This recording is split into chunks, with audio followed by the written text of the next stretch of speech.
Bismillahirrahmanirrahim. You might have heard some people saying that Sindh once extended all the way to Bombay.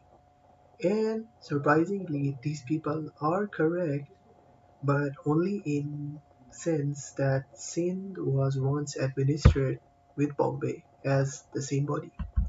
So basically, this refers to the era of the British Raj, when Bombay Presidency and Sindh were administered as the same body, and the name was Bombay Presidency.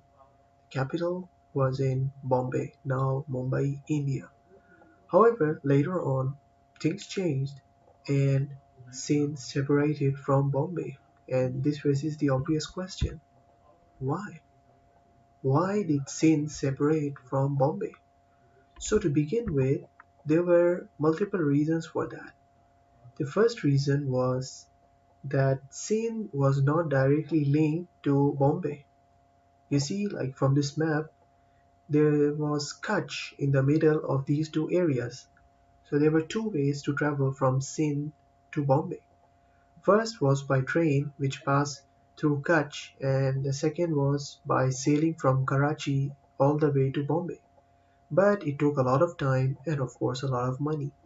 And given that the capital was in Bombay, the people from Sindh had to travel quite often for stuff related to government offices and all that, because there was no capital in Sindh, it was only in Bombay.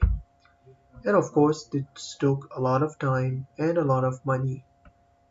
Secondly, there were demographical differences. You see, Sindh had an ethnic Sindhi majority, and ethnic Sindhis are mainly Muslims.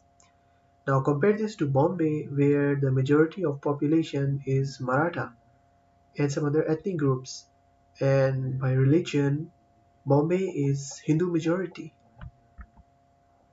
And other than that, there was the British laws.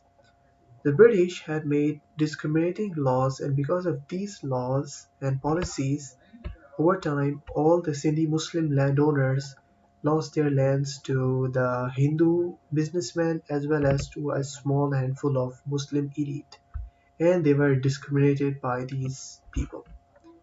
As a result, in 1936, Muhammad Ali Jinnah, the future founder of Pakistan, presented his 14 points in the assembly.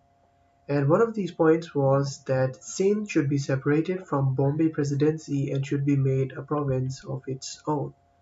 And fun fact, it worked. And finally, Sindh became a province of its own. For the first time, the Sindhi Muslims were allowed to raise their own voice. And soon after that, they started voting for the Muslim League because that was what they liked. And this paved the way for Sindh's entry into Pakistan. Thank you very much for watching, and special thanks to the acknowledgements you can see on my screen.